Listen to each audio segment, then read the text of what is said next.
Russia ಅಧ್ಯಕ್ಷರ ಭಾರತದ ಭೇಟಿಯ ಸುದ್ದಿಯೊಂದಿಗೆ ಇವತ್ತಿನ ನ್ಯೂಸ್ ಅವರ್ನ ಶುರು ಮಾಡೋಣ. 4 ವರ್ಷದ ಹಿಂದೆ ಬಂದಿದ್ದರು, ಈಗ ಮತ್ತೆ ಬಂದಿದ್ದಾರೆ. ನರೇಂದ್ರ ಮೋದಿ ಅವರು ಪ್ರಧಾನಿಯಾದ ನಂತರ 4ನೇ ಸಲ ಬರ್ತಾ ಇರೋದು, 4ನೆಯ ಭೇಟಿ. ಪಾಲಮ್ ಏರ್ಬೇಸ್ಗೆ ಅವರ ವಿಶೇಷ ವಿಮಾನ ಬಂದಿಳಿತು. 7 ಜನ ಕೇಂದ್ರ ಸಚಿವರು ಏರ್ಪೋರ್ಟಿಗೆ ಹೋಗಿ ಅವರನ್ನು ರಿಸೀವ್ ಮಾಡಿಕೊಳ್ಳೋದು ಅಂತ ನಿರ್ಧಾರ ಆಗಿತ್ತು. ಶಿಷ್ಟಾಚಾರಗಳನ್ನು ಬದಿಗೊತ್ತಿ ಸ್ವತಃ ಪ್ರಧಾನಮಂತ್ರಿಯವರೇ ಪಾಲಮ್ ಏರ್ಬೇಸಿಗೆ ಹೋಗಿ ನಿಂತ್ಕೊಂಡಿದ್ರು. ಇದು ಆಗತ್ತೆ. ತೀರಾ ಆತ್ಮೀಯ ಅತಿಥಿಗಳು ಬರ್ತಾ ಇದ್ದಾರೆ ಅಂದಾಗ ಆ ದೇಶದ ಸುಪ್ರೀಂ ಲೀಡರ್, ನಾಯಕರೇ ಸ್ವತಃ ಹೋಗಿ ಸ್ವಾಗತಿಸ್ತಾರೆ. ಅದು ಆತ್ಮೀಯತೆಯನ್ನು ತೋರಿಸುವುದಕ್ಕೆ. ಹಾಗೆ ಪ್ರಧಾನಮಂತ್ರಿಗಳಿಗೆ ನಮ್ಮ ನರೇಂದ್ರ ಮೋದಿಯವರಿಗೆ ಅನೇಕ ಸ್ವಾಗತಗಳು ಹಂಗೆ ಸಿಕ್ಕಿದ್ದಾವೆ. ಎಲ್ಲ ಶಿಷ್ಟಾಚಾರಗಳನ್ನು ಪಕ್ಕಕ್ಕಿಟ್ಟು ಅನೇಕ ದೇಶದ ನಾಯಕರುಗಳು ಏರ್ಪೋರ್ಟ್ ತನಕ ಬಂದು ರಿಸೀವ್ ಮಾಡಿಕೊಂಡದ್ದಿದೆ. ಹಾಗೆ ನರೇಂದ್ರ ಮೋದಿಯವರು ಕೂಡ ಪಾಲಮ್ ಏರ್ಬೇಸ್ಗೆ ಹೋಗಿದ್ದರು.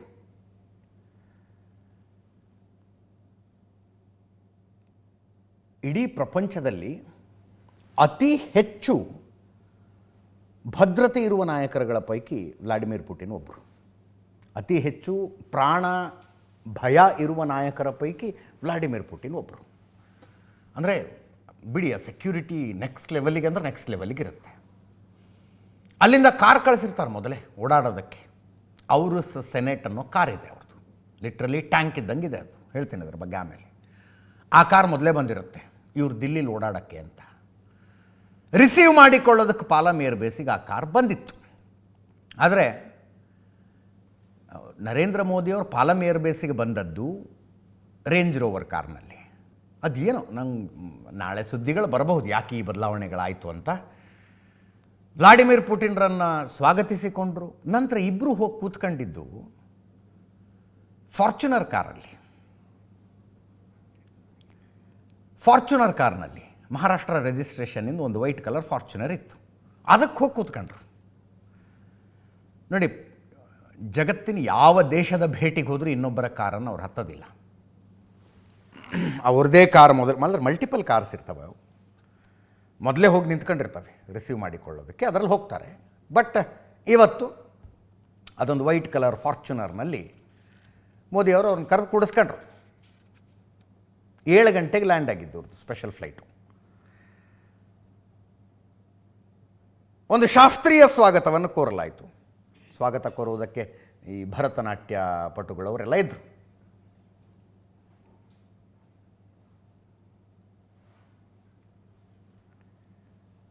ಅದಾದ ನಂತರ ಫಾರ್ಚುನರ್ ಕಾರ್ನಲ್ಲಿ ಕೂತ್ಕೊಂಡು ನರೇಂದ್ರ ಮೋದಿಯವರು ಮನೆಗೆ ಬಂದರು, ಪ್ರಧಾನಮಂತ್ರಿಗಳ ಮನೆಗೆ, ಅಧಿಕೃತ ನಿವಾಸಕ್ಕೆ. ಅಲ್ಲೊಂದು ಪ್ರೈವೇಟ್ ಡಿನ್ನರ್ ಅರೇಂಜ್ ಮಾಡಿದ್ದಾರೆ. ನೀವು ಅಂದರೆ ಒಂದು ರಾಷ್ಟ್ರೀಯ ಒಂದು ದೇಶದ ಸುಪ್ರೀಂ ಲೀಡರ್ ನಮ್ಮ ದೇಶಕ್ಕೆ ಬಂದಾಗ ಅವರಿಗಾಗಿ ಅರೇಂಜ್ ಮಾಡುವ ಔತಣಕೂಟ ಅಂತಿರುತ್ತಲ್ಲ, ಅಫಿಷಿಯಲ್ ಡಿನ್ನರ್, ಅದು ನಾಳೆ ಇದೆ ರಾಷ್ಟ್ರಪತಿ ಭವನದಲ್ಲಿ. ಇವತ್ತು ಒಂದು ಖಾಸಗಿ ಭೇಟಿಯ ರೀತಿಯಲ್ಲಿ ಸೀದಾ ಮನೆಗೆ ಹೋಗಿದ್ದಾರೆ. ಊಟ ಮುಗಿಸ್ಕೊಂಡು ಮೌರ್ಯ ಹೋಟೆಲ್ಗೆ ಹೋಗಿ ಸ್ಟೇ ಆಗ್ತಾರೆ ವ್ಲಾಡಿಮಿರ್ ಪುಟಿನ್.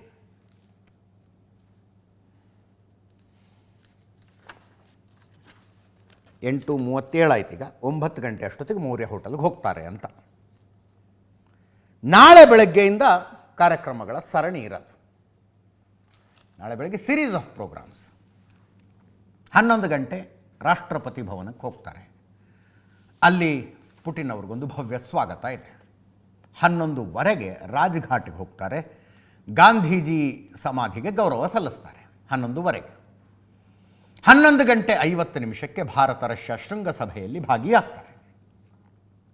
11:50 ಹೈದರಾಬಾದ್ ಹೌಸ್ನಲ್ಲಿ ಶೃಂಗಸಭೆ ಮುಗಿಸಿದ ನಂತರ ಪುಟಿನ್ ಮತ್ತು ಮೋದಿ ಜಂಟಿ ಸುದ್ದಿಗೋಷ್ಠಿಯನ್ನುದ್ದೇಶಿಸಿ ಮಾತಾಡ್ತಾರೆ. 3 ಗಂಟೆ 40 ನಿಮಿಷ ಮಧ್ಯಾಹ್ನ ಭಾರತ್ ಮಂಟಪದಲ್ಲಿ ಭಾರತ ರಷ್ಯಾ ವ್ಯಾಪಾರ ಸಮಾವೇಶ ನಡೀತಾ ಇದೆ, ಅಲ್ಲಿ ಇಬ್ಬರು ಹೋಗ್ತಾರೆ. ಸಂಜೆ 7 ಗಂಟೆಗೆ ರಾಷ್ಟ್ರಪತಿ ಭವನದಲ್ಲಿ ಒಂದು ಅದ್ದೂರಿ ಔತಣಕೂಟವನ್ನು ಆಯೋಜಿಸಲಾಗಿದೆ. ನಾಳೆ ಸಂಜೆ 7 ಗಂಟೆಗೆ. ಯಾಕೆ ಈ ಭೇಟಿ ಮಹತ್ವ? ಒಂದು, ರಷ್ಯಾದಂಥ ದೊಡ್ಡ ಬಲಶಾಲಿ ದೇಶದ ನಾಯಕರು ಭಾರತಕ್ಕೆ ಬರ್ತಾ ಇದ್ದಾರೆ, ಅದು ಒಂದು. ಇನ್ನೊಂದು, ಟೈಮಿಂಗ್ ನೋಡಿ, ಅಮೇರಿಕಕ್ಕೆ ಎರಡನೇ ಅವಧಿಗೆ ಡೊನಾಲ್ಡ್ ಟ್ರಂಪ್ ಅಧ್ಯಕ್ಷರಾಗಿದ್ದಾರೆ. ಅಧ್ಯಕ್ಷರಾದ ನಂತರ ಅದು ಏನು ಒಳಗಡೆಯಿಂದ ಅದು ಏನು ಜಾಗೃತವಾಗಿದೆಯೋ ಏನೋ ಗೊತ್ತಿಲ್ಲ. ಎಲ್ಲವನ್ನು ಒಂದೇ ಹೊಡೆತಕ್ಕೆ ಸೆಟ್ರೈಟ್ ಮಾಡಿಬಿಡ್ತೀನಿ ಅನ್ನುವ ರೀತಿಯಲ್ಲಿ ಡೊನಾಲ್ಡ್ ಟ್ರಂಪ್ ನಿಂತ್ಕೊಂಡಿದ್ದಾರೆ. ವಿ ಆರ್ ದ ಬಾಸ್ ಅಂತ. ಆ್ಯಕ್ಚುಲಿ ಮೊದಲನೇ ಟರ್ಮ್ನಲ್ಲೂ ಅದನ್ನು ಮಾಡೋದಕ್ಕೆ ಟ್ರೈ ಮಾಡಿದ್ರು ಡೊನಾಲ್ಡ್ ಟ್ರಂಪ್. ಭಾರತ ರಷ್ಯಾದಿಂದ S-400 ಕ್ಷಿಪಣಿ ನಿರೋಧಕ ವ್ಯವಸ್ಥೆಯನ್ನು ಖರೀದಿ ಮಾಡ್ತೀವಿ ನಾವು ಅಂತ ಹೊರಟಾಗ ಡೊನಾಲ್ಡ್ ಟ್ರಂಪ್ ಸೆಡ್ ನೋ, ನೀವು ಮಾಡೋಂಗಿಲ್ಲ, ರಷ್ಯಾ ಜೊತೆ ಯಾವುದೇ ವ್ಯಾಪಾರ ಸಂಬಂಧ ಇಟ್ಕೊಳ್ಬಾರ್ದು ಅಂತ ಹೇಳಿದ್ರು. ಭಾರತ ಸೆಡ್ ನಥಿಂಗ್ ಡೂಯಿಂಗ್, ನಮಗೆ ಬೇಕಾದದ್ದು ನಾವು ಮಾಡ್ಕೋತೀವಿ, ವಿಪರೀತ ತಲೆ ಹಾಕಕ್ಕೆ ಹೋಗಬೇಡಿ ಅಂತ ಭಾರತ ಸಟಲ್ಲಾಗಿ ಹೇಳಿ ತನಗೆ ಬೇಕಾದ S-400ಗಳನ್ನು ಖರೀದಿ ಮಾಡ್ತು. 5 ಖರೀದಿ ಮಾಡ್ಕೊಳ್ಳೋದಕ್ಕೆ ಒಪ್ಪಂದ ಆಯಿತು. 3 ನಮ್ಮ ಹತ್ರ ಇದೆ ಈಗಾಗಲೇ. ಆಪರೇಷನ್ ಸಿಂಧೂರದ ಟೈಮ್ನಲ್ಲಿ ಅವು ಎಂಥ ರೋಲ್ ಪ್ಲೇ ಮಾಡಿದ್ವು ಅನ್ನೋದನ್ನು ನಾವು ಹೇಳಿದ್ದೀವಿ ನಿಮಗೆ. ಈ ಎರಡನೆಯ ಟರ್ಮ್ ಇದೆಯಲ್ಲ ಡೊನಾಲ್ಡ್ ಟ್ರಂಪದ್ದು, ಈ ಕಾಂತಾರ ಮೈಮೇಲೆ ಏನೋ ಆದಂಗೆ ಆಡ್ತಾ ಇದ್ದಾರೆ ಅವರು. ವಿಚಿತ್ರ. ಡೊನಾಲ್ಡ್ ಟ್ರಂಪ್ ಅವರು ಒಂದು ಸಲ ಕೂತ್ಕೊಂಡು ಲೆಕ್ಕ ತೆಗೆದ್ರು, ಯಾವ್ಯಾವ ದೇಶಗಳಿಂದ ನಾವು ಎಷ್ಟು ವಸ್ತುಗಳನ್ನು ಆಮದು ಮಾಡ್ಕೋತೀವಿ, ಆ ದೇಶಗಳಿಗೆ ಎಷ್ಟು ವಸ್ತುಗಳನ್ನು ರಫ್ತು ಮಾಡ್ತೀವಿ ಅಂತ. ರಫ್ತಿಗಿಂತ ಆಮದು ಯಾವ್ಯಾವ ದೇಶಕ್ಕೆ ಹೆಚ್ಚಿಗೆ ಇದೆಯಲ್ಲ, ಇದೇ ದೃಶ್ಯ. ರಫ್ತಿಗಿಂತ ಆಮದು ಯಾವ್ಯಾವ ದೇಶಕ್ಕೆ ಹೆಚ್ಚಿಗೆ ಇದೆಯಲ್ಲ, ನೀವು ನಮ್ಮ ವಸ್ತುಗಳನ್ನು ಇಷ್ಟು ತಗೊಳ್ಬೇಕು, ಅದಕ್ಕೆ ಟ್ಯಾಕ್ಸ್ ಫ್ರೀ ಮಾಡಿ. ಭಾರತ ವಿಪರೀತ ಟ್ಯಾಕ್ಸ್ ಆಗ್ತಾ ಇದೆ. ನಮ್ಮ ಹ್ಯಾರಿ ಡೇವಿಡ್ಸನ್ ಬೈಕು ಭಾರತದಲ್ಲಿ ಎಷ್ಟು ರೇಟ್ ಗೊತ್ತಾ ಅಂತ ಶುರು ಹಚ್ಕೊಂಡ್ರು. ಅದನ್ನು ಸರಿ ಮಾಡದ ಹೊರತು 50% ಟ್ಯಾಕ್ಸ್ ಹಾಕ್ತೀವಿ, 60% ಟ್ಯಾಕ್ಸ್ ಹಾಕ್ತೀವಿ ಅಂತ ಶುರುವಾಯಿತು. ಅದರ ಜೊತೆಗೆ ಡೊನಾಲ್ಡ್ ಟ್ರಂಪ್ಗೆ ತಲೆ ಕೆಡಿಸಿದ್ದು, ಭಾರತ ರಷ್ಯಾದಿಂದ ಆಯಿಲ್ ಖರೀದಿ ಮಾಡ್ತಾ ಇದೆ, ಕ್ರೂಡ್ ಆಯಿಲ್ ಖರೀದಿ ಮಾಡ್ತಾ ಇದೆ ಅನ್ನೋದು. ಅದರದ್ದು ಜಿಯೋಪಾಲಿಟಿಕ್ಸನ್ನು ಹಿಂದೆ ಸುಮಾರು ಸರ್ತಿ ಮಾತಾಡಿದ್ದೀವಿ ನಾವು. ಇಡೀ ನ್ಯಾಟೋ ದೇಶಗಳೆಲ್ಲ ಸೇರ್ಕೊಂಡು ಯುಕ್ರೇನನ್ನು ತಮ್ಮ ಬಳಗಕ್ಕೆ ಸೇರಿಸ್ಕೋಬೇಕು ಅಂತ ಹೊರಟಿದ್ವು. ವ್ಲಾಡಿಮಿರ್ ಪುಟಿನ್ ಸೆಡ್ ನೋ, ನಮ್ಮ ದೇಶದ ಪಕ್ಕಕ್ಕೆ ನ್ಯಾಟೋ ಪಡೆಗಳ ಬಂದು ಕೂತ್ಕೊಳ್ಳೋದನ್ನು ನಾವು ಸಹಿಸಿಕೊಳ್ಳೋದಕ್ಕಾಗೋದಿಲ್ಲ ಅಂತ ರಷ್ಯಾ ಸ್ಪಷ್ಟವಾಗಿ ಹೇಳ್ತು. ಆ ಕಾರಣಕ್ಕೆ 4 ವರ್ಷಗಳ ಹಿಂದೆ ಯುದ್ಧ ಶುರುವಾಗಿದೆ ರಷ್ಯಾಗೂ ಯುಕ್ರೇನ್ಗೂ. ಈ ಯುಕ್ರೇನಿನ ಬೆಂಬಲಕ್ಕೆ ನಿಂತಿರುವಂಥ ಅಮೇರಿಕ ಸೇರಿದಂತೆ ಎಲ್ಲ ನ್ಯಾಟೋ ಪಡೆಗಳು ರಷ್ಯಾನ ಬಡಿದು ಹಾಕಬೇಕು ಅಂತಂದರೆ ಅದ್ರ ಜೊತೆ ವ್ಯಾಪಾರ ಮಾಡಬೇಡಿ ಯಾರಿಗೂ ಅಂತಾರೆ ಅವರು. ನೀವು ವ್ಯಾಪಾರ ಮಾಡಿ ಅವರಿಗೆ ದುಡ್ಡು ಕೊಡ್ತೀರಿ, ಅದೇ ದುಡ್ಡಿನಲ್ಲಿ ವೆಪನ್ ತಗೊಂಡು ಅವರು ಯುಕ್ರೇನ್ ಮೇಲೆ ಅಟ್ಯಾಕ್ ಮಾಡ್ತಿದ್ದಾರೆ ಅಂತ. ಭಾರತ ಏನು ಹೇಳ್ತು, ನಮಗೆ ಯಾರು ಕಡಿಮೆ ರೇಟಲ್ಲಿ ಪೆಟ್ರೋಲ್ ಕೊಡ್ತಾರೋ ತಗೋತೀವಪ್ಪ ಅವ್ರ ಹತ್ರ ಅಂತ. ಏಕಾಏಕಿ ಯುದ್ಧ ಶುರುವಾಗೋದಕ್ಕಿಂತ ಮುಂಚೆ ಎಷ್ಟು ಆಯಿಲ್ ಇಂಪೋರ್ಟ್ ಇತ್ತಲ್ಲ ರಷ್ಯಾದ ಜೊತೆಗೆ, ಅದು 10 ಟೈಮ್ಸ್ ಜಾಸ್ತಿ ಆಗಿಬಿಡ್ತು ಭಾರತದ್ದು. 10 ಪಟ್ಟು ಜಾಸ್ತಿ ಆಯಿಲ್ ಖರೀದಿ ಮಾಡೋದಕ್ಕೆ ನಾವು ಶುರು ಮಾಡಿದ್ವಿ. ಯಾರು ಹೇಳಿದ್ರು ಕೇಳಲಿಲ್ಲ. ನಮಗೆ ಕ್ರೂಡ್ ಆಯಿಲ್ ಯಾರು ಕಡಿಮೆ ರೇಟ್ನಲ್ಲಿ ಕೊಡ್ತಾರೋ ಅವರಿಂದ ನಾವು ಖರೀದಿ ಮಾಡ್ತೀವಿ ಅಷ್ಟೇ. ನೋಡಿ ಮಜಾ ಅಂದರೆ, ಕ್ರೂಡ್ ಆಯಿಲ್ ರಷ್ಯಾದಿಂದ ತರಿಸಿಕೊಡ್ತೀವಿ, ಭಾರತದ ರಿಫೈನರಿಗಳಲ್ಲಿ ಅದು ರಿಫೈನ್ ಆಗುತ್ತೆ. ಅಂದರೆ ಪೆಟ್ರೋಲು, ಡೀಸೆಲ್ಲು, ಟಾರು ಎಲ್ಲ ಸಪ್ರೇಟ್ ಆಗುತ್ತೆ. ಅದನ್ನು ನಾವು ಯಾರಿಗೆ ಮಾರ್ತೀವಿ? ಮತ್ತೆ ಈ ನ್ಯಾಟೋ ದೇಶದಲ್ಲಿರುವಂಥ, ನ್ಯಾಟೋ ಒಕ್ಕೂಟದಲ್ಲಿರುವಂಥ ಯುರೋಪ್ಗೆ ಮಾರೋದು ನಾವು ಅದನ್ನು. ಅದು ಸಮಸ್ಯೆ ಆಗೋದಿಲ್ಲ ಇವ್ರಿಗೆ. ನೀವು ತರಿಸ್ಕೋಬೇಡಿ ಅಲ್ಲಿಂದ ಅಷ್ಟೇ ಅವ್ರು ಹೇಳ್ತಾ ಇರೋದು, ತರಿಸ್ಕೋಬೇಡಿ ಅಲ್ಲಿಂದ. ಭಾರತ ನೀವು ಇದಕ್ಕೆ ಭಾಳ ತಲೆ ಹಾಕಕ್ಕೆ ಹೋಗಬೇಡಿ, ನಮಗಲ್ಲಿ ಕಡಿಮೆ ರೇಟಿಂಗ್ ಸಿಗ್ತಿದೆ ಅಂತ ಸ್ಪಷ್ಟವಾಗಿ ಹೇಳ್ತು. ಇದು ಡೊನಾಲ್ಡ್ ಟ್ರಂಪ್ಗೆ ತಲೆ ಕೆಡಿಸಿತ್ತು. ಯಾವಾಗ ಈ ಟ್ಯಾರಿಫ್ ವಾರ್ ಪೀಕಿಗೆ ಹೋಯ್ತಲ್ಲ, ನರೇಂದ್ರ ಮೋದಿಯವರು ಚೀನಾ ಮತ್ತು ರಷ್ಯಾದ ಅಧ್ಯಕ್ಷರಿಬ್ಬರನ್ನೂ ಭೇಟಿಯಾದರು. ಭಾರತದಿಂದ ಆಮದನ್ನು ಕಡಿಮೆ ಮಾಡ್ಕೊಳ್ತೀವಿ ಅಂತ ಅಮೇರಿಕ ಹೇಳಿದ್ರೆ, ನೀವು ತಗೊಳ್ಳಿಲ್ಲ ಅಂದರೆ ಇನ್ಯಾರಿಗೂ ಕೊಟ್ಕೋತೀವಿ ಬಿಡಿ ನಾವು ಅಂತ ಭಾರತ ಹೇಳ್ತು. ಈ ತಿಕ್ಕಾಟ ಪೀಕ್ನಲ್ಲಿ ಇರುವಾಗಲೇ ಡೊನಾಲ್ಡ್ ಟ್ರಂಪ್ ಭಾರತಕ್ಕೆ ಬರ್ತಾ ಇದ್ದಾರೆ. ಆ ಕಾರಣಕ್ಕಾಗಿ ಇದು ಇಂಪಾರ್ಟೆಂಟು. ಹಂಗೆ ನೋಡಿದ್ರೆ ಡೊನಾಲ್ಡ್ ಟ್ರಂಪ್ ಅಧ್ಯಕ್ಷರಾದ ಮೇಲೆ ಅಂತಲ್ಲ, ಹಿಸ್ಟಾರಿಕಲಿ ರಷ್ಯಾ ಭಾರತಕ್ಕೆ ಅತ್ಯುತ್ತಮ ಸ್ನೇಹಿತನಾಗಿಯೇ ಇರೋದು.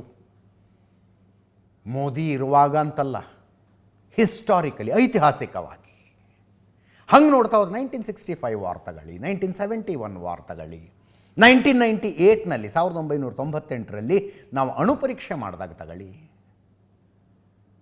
ಮೊನ್ನೆ ಆಪರೇಷನ್ ಸಿಂಧೂರದ ಟೈಮ್ನಲ್ಲಿ ಐತಿಹಾಸಿಕವಾಗಿ ರಷ್ಯಾ ಭಾರತದ ಬೆಂಬಲಕ್ಕೆ ನಿಂತ್ಕೊಂಡಿದೆ. 1971ರಲ್ಲಿ ಇಂದಿರಾ ಗಾಂಧಿ ಪ್ರಧಾನಮಂತ್ರಿಯಾಗಿದ್ದರು. ಈಗಿನ ಬಾಂಗ್ಲಾದೇಶ, ಆವಾಗಿನ ಪೂರ್ವ ಪಾಕಿಸ್ತಾನ, ಅಲ್ಲಿ ಏನೋ ಗಲಾಟೆ ಆಗಿ ಕೋಟ್ಯಾಂತರ ಜನ ಭಾರತದೊಳಗೆ ಬಂದಾಗ, ಏನೋ ಗಲಾಟೆ ಅಂದರೆ ಇನ್ಯಾವತ್ತರ ಹೇಳೋಣ ಅಂತ ಅದ್ರ ಬಗ್ಗೆ, ಜೋರು ಗಲಾಟೆ ಆಯಿತು, ಕೋಟ್ಯಾಂತರ ಜನ ಭಾರತದೊಳಗೆ ಬಂದುಬಿಟ್ರು. ಇಂದಿರಾ ಗಾಂಧಿ ಒಂದು ದೊಡ್ಡ ನಿರ್ಣಯ ತಗೊಂಡ್ರು, ಅಲ್ಲೊಂದು ಮುಕ್ತಿ ವಾಹಿನಿ ಅಂತ ಮಾಡಿ ಅದಕ್ಕೆ ಇಂಡೈರೆಕ್ಟ್ಲಿ ಸಪೋರ್ಟ್ ಮಾಡೋದಪ್ಪ, ನಿಮ್ಮ ಹೋರಾಟ ನೀವು ಮಾಡ್ಕೊಳ್ಳಿ, ನಿಮ್ಗೆ ಏನು ಬೇಕೋ ಅದನ್ನು ನಾವು ಮಾಡ್ತೀವಿ ಅಂತ. ಅದು ಆ ಹೋರಾಟ ಉತ್ತುಂಗಕ್ಕೆ ಹೋದಾಗ ಸೈನ್ಯವನ್ನು ನುಗ್ಗಿಸುವ ನಿರ್ಧಾರ ಮಾಡಿದ್ರು. ಪೂರ್ವ ಪಾಕಿಸ್ತಾನದಲ್ಲಿ ಅಮೇರಿಕಾ ತನ್ನ 7 ಮಿಲಿಟರಿ ಹಡಗುಗಳನ್ನು ಕಳಿಸ್ತು ಬಾಂಗ್ಲಾದೇಶದ ಸಪೋರ್ಟ್ಗೆ, ಅರ್ಥಾತ್ ಪಾಕಿಸ್ತಾನದ ಸಪೋರ್ಟ್ಗೆ, ಬಾಂಗ್ಲಾದೇಶದ್ದಲ್ಲ, ಬಾಂಗ್ಲಾದೇಶ ಆಗಿದ್ದ ಆಮೇಲೆ ಪಾಕಿಸ್ತಾನದ ಸಪೋರ್ಟ್ಗೆ 7 ಮಿಲಿಟರಿ ಹಡಗುಗಳನ್ನು ಕಳಿಸಿದ್ರೆ ಹುಷಾರ್ ಭಾರತವನ್ನು ಮುಟ್ಟಿ ನೋಡಿ ಅಂತ ಅಡ್ಡ ಬಂದು ನಿಂತದ್ದು ರಷ್ಯಾದವ್ರು ಬಂದು ನಿಂತ್ಕೊಂಡ್ರು ಅಡ್ಡ. ಇವತ್ತಿಗೂ ನಮ್ಮ 60 to 70% ಡಿಫೆನ್ಸ್ ಇಂಪೋರ್ಟ್ ಇರೋದು ರಷ್ಯಾದಿಂದಾನೇ. ಅಮೇರಿಕಾ ನಿಮ್ಗೆ ಏನು ಬೇಕು ಹೇಳಿ ಕೊಡ್ತೀವಿ ಅನ್ನತ್ತೆ, ಟೆಕ್ನಾಲಜಿ ಕೊಡೋದಿಲ್ಲ, ಅವರು ಟೆಕ್ನಾಲಜಿ ಕೊಡೋದಿಲ್ಲ, ನಾವು ತಯಾರು ಮಾಡ್ತೀವಿ, ನೀವು ಖರೀದಿ ಮಾಡಿ ಅಂತ. ರಷ್ಯಾ ಟೆಕ್ನಾಲಜಿ ಶೇರಿಂಗ್ ಮಾಡೋದು ರಷ್ಯಾ. ನಾವು ಬ್ರಹ್ಮೋಸ್ ಕ್ಷಿಪಣಿ ಮಾತಾಡೋದವಲ್ಲ, ಆಪರೇಷನ್ ಸಿಂಧೂರದಲ್ಲಿ ಎಷ್ಟು ದೊಡ್ಡ ರೋಲ್ ಪ್ಲೇ ಮಾಡ್ತು ಬ್ರಹ್ಮೋಸ್ ಕ್ಷಿಪಣಿ ಅಂತ. What is BrahMos? ರಷ್ಯಾ ಮತ್ತು ಭಾರತ ಜಂಟಿಯಾಗಿ ಉತ್ಪಾದಿಸಿರುವ ಕ್ಷಿಪಣಿಗಳು. ಒಂದು ಟೈಮ್ನಲ್ಲಿ ಭಾರತದ ಏರ್ಫೋರ್ಸಿನ ಶಕ್ತಿ ಪಾಕಿಸ್ತಾನದ ಏರ್ಫೋರ್ಸ್ಗಿಂತ ಕಡಿಮೆ ಇದೆ ಅಂದಾಗಲೂ ಸಹಾಯಕ್ಕೆ ಬಂದಿದ್ದು ರಷ್ಯಾನೇ. ಅವರ ಸುಖೋಯ್ ಸಿರೀಸ್ ನಿರಂತರವಾಗಿ ಭಾರತದ ಏರ್ಫೋರ್ಸ್ನಲ್ಲಿ ಕೆಲಸ ಮಾಡೋದು. ಈಗಲೂ ಒಂದು 160 ಸುಖೋಯ್ಗಳಿದಾವೆ ನಮ್ಮ ಹತ್ರ. ಆ ರೀತಿಯಾಗಿ ಸಪೋರ್ಟಿಗೆ ನಿಂತ್ಕೊಂಡ್ರು. 1998 ಅಟಲ್ ಬಿಹಾರಿ ವಾಜಪೇಯಿ ಅವರು ಪ್ರಧಾನಮಂತ್ರಿಯಾಗಿದ್ದಾಗ ಭಾರತ ಅಣು ಪರೀಕ್ಷೆ ಮಾಡಿತು.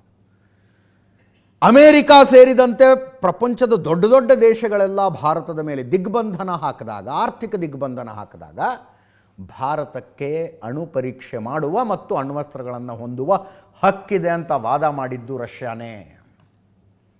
ಇದೇ ರಷ್ಯಾ ವಾದ ಮಾಡಿದ್ದು.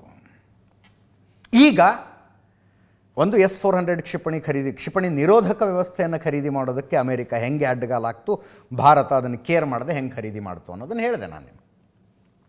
ಒಟ್ಟು 5 ಅಂಥ ಸಿಸ್ಟಮ್ಗಳಿಗೆ ನಾವು ಆರ್ಡರ್ ಕೊಟ್ಟಿದ್ದೀವಿ. 3 ಬಂದಿದ್ದಾವೆ, ಇನ್ನು 2 ಬರ್ತವೆ. ಅದರ ಜೊತೆಗೆ ಭಾರತಕ್ಕೆ 5th ಜನರೇಷನ್ ಫೈಟರ್ ಜೆಟ್ಗಳು ಬೇಕೀಗ. 5th ಜನರೇಷನ್ ಫೈಟರ್ ಜೆಟ್ಗಳು ರಫಾಲ್ ಇದೆ ನಮ್ಮ ಹತ್ರ, ಅದಕ್ಕಿಂತಲೂ ಅಪ್ಗ್ರೇಡೆಡ್ ಫೈಟರ್ ಜೆಟ್ಗಳು ಬೇಕು.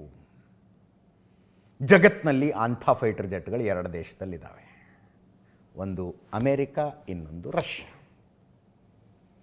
ಅಮೇರಿಕಾದ F ಸಿರೀಸ್ನ ಫೈಟರ್ ಜೆಟ್ಗಳು, F-16, F-22 ಅಂತ ಮಾತಾಡ್ತೀವಿ, ಅವು 5th generation fighter jet.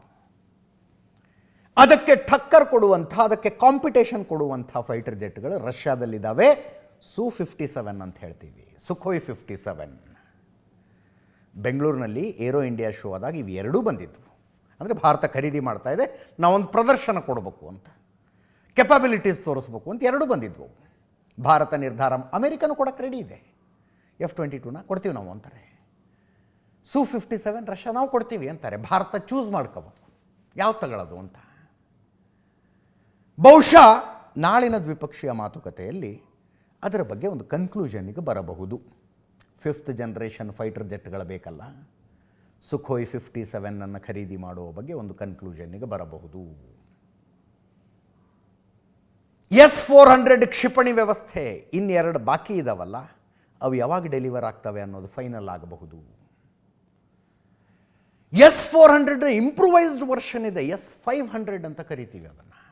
S-500 ಅದರ ಖರೀದಿಯ ಮಾತುಕತೆ ಆಗಬಹುದು, ಅಥವಾ ಇನ್ನೂ ಒಂದು ಹೆಜ್ಜೆ ಮುಂದೆ ಹೋಗಿ ನಾವು ನೀವು ಸೇರ್ಕೊಂಡು ಟೆಕ್ನಾಲಜಿ ಶೇರ್ ಮಾಡಿ ಜಂಟಿಯಾಗಿ ಉತ್ಪಾದನೆ ಮಾಡೋಣ ಅಂತೇನಾದ್ರು ಮಾತುಕತೆ ಆದರೆ ಅದು ಕೂಡ ನಾಳಿನ ಏನು ದ್ವಿಪಕ್ಷೀಯ ಮಾತುಕತೆಯಲ್ಲಿ ಫೈನಲ್ ಆಗಬಹುದು. ಇದೊಂದು SJ-100 ಅಂತ ನೋಡ್ತಾ ಇದ್ದೀರಿ. ಇದು ಸುಖೋಯ್ ಕಂಪನಿಯವರೇ ಮಾಡೋದು SJ-100. ಅದು ಪ್ಯಾಸೆಂಜರ್ ಏರ್ಕ್ರಾಫ್ಟ್. ಅದರ ಟೆಕ್ನಾಲಜಿಯನ್ನು ಭಾರತಕ್ಕೆ ಟ್ರಾನ್ಸ್ಫರ್ ಮಾಡಿ HALನವರು ಪ್ರೊಡ್ಯೂಸ್ ಮಾಡೋದು ಅನ್ನೋ ಥರದೊಂದು ಪ್ರಪೋಸಲ್ ಇದೆ. SJ-100, Sukhoi SJ-100. ಅದನ್ನು ನಾಳೆ ಏನಾದ್ರು ಮಾತುಕತೆ ಫೈನಲ್ ಆದರೆ ಅಗ್ರಿಮೆಂಟಿಗೆ ಅದು ಕೂಡ ಸೈನ್ ಆಗಬಹುದು. ಇಷ್ಟೆಲ್ಲ ಸಾಧ್ಯತೆಗಳಿದ್ದಾವೆ. ಅದರ ಜೊತೆಗೆ ಇನ್ನೊಂದಷ್ಟು ವ್ಯಾಪಾರ ಒಪ್ಪಂದ, ಇತ್ಯಾದಿ ಇತ್ಯಾದಿ ಆಗುವ ಸಾಧ್ಯತೆ ಇದೆ. ಆಯಿಲ್ ಪರ್ಚೇಸದ್ದು ಹೇಳ್ತಾ ಇದ್ದೆ ನಾನು. ನೋಡಿ, 2021 ರಷ್ಯಾ ಯುಕ್ರೇನ್ ಯುದ್ಧ ಶುರುವಾಗೋದಕ್ಕಿಂತ ಮುಂಚೆ $2.3 ಬಿಲಿಯನ್ ಆಯಿಲ್ನ ನಾವು ತಗೋತಾ ಇದ್ವಿ ರಷ್ಯಾದಿಂದ. ಯುದ್ಧ ಶುರುವಾದ ಮೇಲೆ ಇಮ್ಮಿಡಿಯೇಟ್ಲಿ 2021ನಲ್ಲಿ $2.3 ಬಿಲಿಯನ್ ಇದ್ದದ್ದು 2022ಅಲ್ಲಿ $25.5 ಬಿಲಿಯನ್ ಆಯಿತು. ಈ ವರ್ಷ ಇಲ್ಲಿ ತನಕ $33.5 ಬಿಲಿಯನ್ ಆಯಿಲನ್ನು ನಾವು ಖರೀದಿ ಮಾಡಿದ್ದೀವಿ. ಇತ್ತೀಚೆಗೆ ಡೊನಾಲ್ಡ್ ಟ್ರಂಪ್ ಒತ್ತಡ ವಿಪರೀತ ಆದಾಗ ಅದಕ್ಕೊಂದು ಫುಲ್ ಸ್ಟಾಪ್ ಅಲ್ಲ, ಕಾಮ ಬಿದ್ದಿದೆ ಅಂತ ಒಂದು ಸುದ್ದಿ ಇದೆ. ಇಷ್ಟು ವ್ಯಾಪಾರ ಒಪ್ಪಂದಗಳಾಗಬಹುದು. ಇನ್ನೊಂದು T-90 ಮತ್ತು T-72 ಟ್ಯಾಂಕಿನ ನವೀಕರಣಕ್ಕೊಂದು ಒಪ್ಪಂದ ಆಗಬಹುದಂತೆ. 4 ಯುದ್ಧ ನೌಕೆಗಳನ್ನು ಖರೀದಿ ಮಾಡೋದಕ್ಕೊಂದು ಒಪ್ಪಂದ ಆಗಬಹುದು. ಬ್ರಹ್ಮೋಸ್ ಕ್ಷಿಪಣಿಗಳನ್ನು ಉಡಾಯಿಸಬಲ್ಲಂಥ 4 ಯುದ್ಧ ನೌಕೆಗಳು. ನ್ಯೂಕ್ಲಿಯರ್ ಸಬ್ಮೆರಿನ್ಗಳನ್ನು ರಷ್ಯಾದಿಂದ ಭಾರತ ಲೀಸ್ ಮೇಲೆ ಪಡೆದುಕೊಳ್ಳೋದೊಂದು ಮಾತುಕತೆ ಆಗುವ ಸಾಧ್ಯತೆ ಇದೆ. ಇಷ್ಟೆಲ್ಲ ಇದೆ. ನಾಳೆ ಏನೇನಾಗುತ್ತೆ ಅನ್ನೋದನ್ನು ಹೇಳ್ತೀವಿ. ಇದು ಇಂಡಿಯಾ ಟುಡೇ ಕೊಟ್ಟಿದ್ದ ಇಂಟರ್ವ್ಯೂ ಬಗ್ಗೆ ಮಾತಾಡ್ತಿದ್ದೇನೆ. ಮಾಸ್ಕೋಗೆ ಇಂಡಿಯಾ ಟುಡೇದವ್ರು ಹೋಗಿ ಒಂದು ಇಂಟರ್ವ್ಯೂ ಮಾಡಿದ್ದಾರೆ. SCO ಶೃಂಗಸಭೆಯಲ್ಲಿ ಕಾರ್ನಲ್ಲಿ ಕೂತ್ಕೊಂಡು ಮಾತಾಡಿದ್ರ ಬಗ್ಗೆ ವ್ಲಾಡಿಮಿರ್ ಪುಟಿನ್ ಹೇಳಿದ್ದಾರೆ. ಇದಕ್ಕಿಂತ ಮುಂಚೆನೇ ಮಧ್ಯಾಹ್ನನೇ ರಷ್ಯಾದ ರಕ್ಷಣಾ ಸಚಿವರು ಬಂದು ಲ್ಯಾಂಡ್ ಆದರು. ನಮ್ಮ ರಕ್ಷಣಾ ಸಚಿವರು ಅವರನ್ನು ಸ್ವಾಗತ ಮಾಡಿದ್ರು. ಅದು ಒಂದು. ಇನ್ನೊಂದು, ರಾಹುಲ್ ಗಾಂಧಿ ಮತ್ತು ಪ್ರಿಯಾಂಕಾ ಗಾಂಧಿ ಅವ್ರದ್ದು ಅಬ್ಜೆಕ್ಷನ್. ಸಾಮಾನ್ಯವಾಗಿ ಒಂದು ದೇಶದ ನಾಯಕರು ನಮ್ಮ ದೇಶಕ್ಕೆ ಬಂದಾಗ ವಿಪಕ್ಷ ನಾಯಕರನ್ನು ಭೇಟಿ ಆಗ್ತಿದ್ರು, ಬಟ್ ಮೋದಿ ಸರ್ಕಾರ ಭೇಟಿಯಾಗೋದಕ್ಕೆ ಬಿಡ್ತಾ ಇಲ್ಲ ಅಂತ. ಒಂದು 2-3 ಸುದ್ದಿಗಳು ರಷ್ಯಾ ಅಧ್ಯಕ್ಷರ ಭೇಟಿಯ ಬಗ್ಗೆ ಇದ್ದಾವೆ. ಅದಷ್ಟು ಮುಗಿಸ್ಕೊಂಡು ಮುಂದೆ ಹೋಗೋಣ. ಅವರ ವಿಮಾನ ಹೆಂಗಿರುತ್ತೆ, ವಿಮಾನದಲ್ಲಿ ಕಮೋಡ್ ಹೆಂಗಿರುತ್ತೆ, ಒಂದು ಸ್ಪೆಷಲ್ ಸೂಟ್ಕೇಸ್ ತಂದಿರ್ತಾರೆ ಅವರು ವಿಸರ್ಜನೆಗಳನ್ನು ತಗೊಂಡು ಹೋಗೋಕ್ಕೆ. ಅದೆಲ್ಲ ಸುದ್ದಿಗಳನ್ನು ಸಾಕಷ್ಟು ನೋಡಿಬಿಟ್ಟಿದ್ದೀರಿ, ಅದನ್ನು ಮತ್ತೆ ಹೇಳೋದಕ್ಕೆ ಹೋಗೋದಿಲ್ಲ. ಅವರ ಕಾರುಗಳ ಬಗ್ಗೆ ಅಂತೂ, ಅಂದರೆ ಆ ಕಾರು ಎಂಥ ಅವರು ಸೆನೆಟ್ ಬಗ್ಗೆ ಅಂತೂ ಅರ್ಧ ಗಂಟೆ ಸ್ಪೆಷಲ್ ಎಪಿಸೋಡ್ಗಳೇ ಬಂದುಬಿಟ್ಟಿದ್ದಾವೆ. ಯುದ್ಧ ಟ್ಯಾಂಕರ್ ಇದ್ದಂಗೆ ಅದು. ಯಾವ ಬಾಂಬ್ ಹಾಕ್ರಿ, ಗುಂಡು ಹೊಡೀರಿ, ಏನಂದರೆ ಏನೂ ಆಗೋದಿಲ್ಲ. ಸುತ್ತಲೂ ಕೆಮಿಕಲ್ ಬಾಂಬ್ ಹಾಕಿದ್ರೂ ಕೂಡ ಒಳಗಿರುವ ಗಾಳಿ ಮಲಿನ ಆಗೋದಿಲ್ಲ. ಅಂಥ ಕಾರು, ಜಾಸ್ತಿ ಹೇಳೋದಕ್ಕೆ ಹೋಗೋದಿಲ್ಲ. ಇವರಿಗಿಂತ ಮುಂಚೆನೇ, ವ್ಲಾಡಿಮಿರ್ ಪುಟಿನ್ಗಿಂತ ಮುಂಚೆನೇ ರಷ್ಯಾದ ರಕ್ಷಣಾ ಸಚಿವರು ಬಂದಿಳಿದ್ರು. ಅದೇ ಪಾಲಮ್ ಏರ್ಬೇಸಿಗೆ ಬಂದಿಳಿದ್ರು.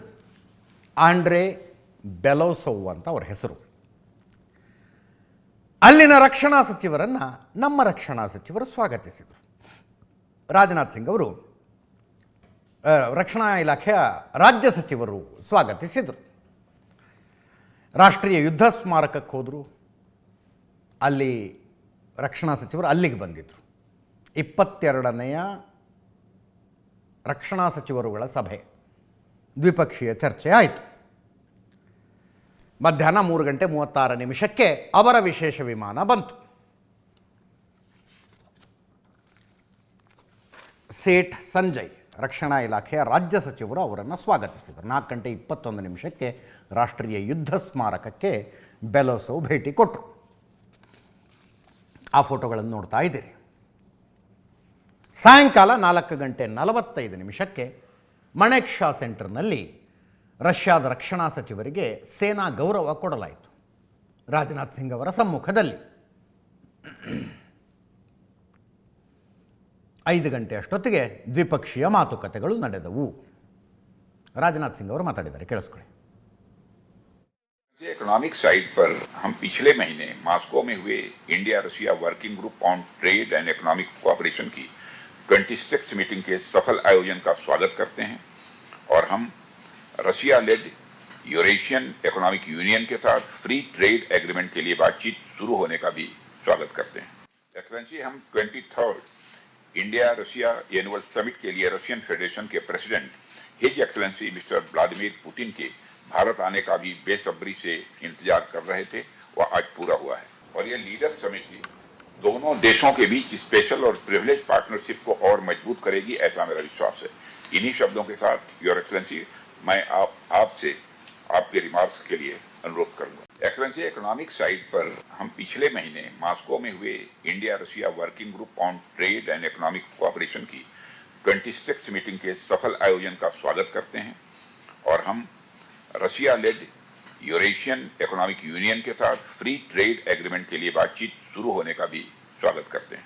एक्सेलेंसी, हम 23rd India Russia annual summit के लिए रशियन ಇದೇ ಸಂದರ್ಭದಲ್ಲಿ ಲೋಕಸಭೆ ವಿಪಕ್ಷ ನಾಯಕ ರಾಹುಲ್ ಗಾಂಧಿ ಮತ್ತು ಅವರ ಸಹೋದರಿ ಸಂಸದೆ ಪ್ರಿಯಾಂಕಾ ಗಾಂಧಿ ಅವರದೊಂದು ಅಬ್ಜೆಕ್ಷನ್ ಇದೆ. ಅಟಲ್ ಬಿಹಾರಿ ವಾಜಪೇಯಿ ಅವರು ಪ್ರಧಾನಮಂತ್ರಿಯಾಗಿದ್ದಾಗ, ಮನಮೋಹನ್ ಸಿಂಗ್ ಅವರು ಪ್ರಧಾನಮಂತ್ರಿಯಾಗಿದ್ದಾಗ ಯಾವುದಾದರೂ ದೇಶದ ನಾಯಕರು ಭಾರತದ ಭೇಟಿಗೆ ಬಂದರೆ ಅವರು ಲೋಕಸಭೆ ವಿಪಕ್ಷ ನಾಯಕರನ್ನು ಭೇಟಿಯಾಗ್ತಾ ಇದ್ರು, ಅಪೋಸಿಷನ್ ಲೀಡರ್ಗಳನ್ನು ಭೇಟಿಯಾಗ್ತಾ ಇದ್ರು. ಬಟ್ ಈ ಸರ್ಕಾರ ಬಂದ ಮೇಲೆ ಅದಕ್ಕೆ ಅವಕಾಶ ಕೊಡ್ತಾ ಇಲ್ಲ ಅಂತ. ಲೋಕಸಭೆ ವಿಪಕ್ಷ ನಾಯಕರು ಇನ್ಯಾವುದೋ ದೇಶದ ಪ್ರವಾಸಕ್ಕೆ ಹೋದಾಗಲೂ ಕೂಡ ಆ ದೇಶದ ನಾಯಕರನ್ನು ಭೇಟಿಯಾಗ್ತಾ ಇದ್ರು.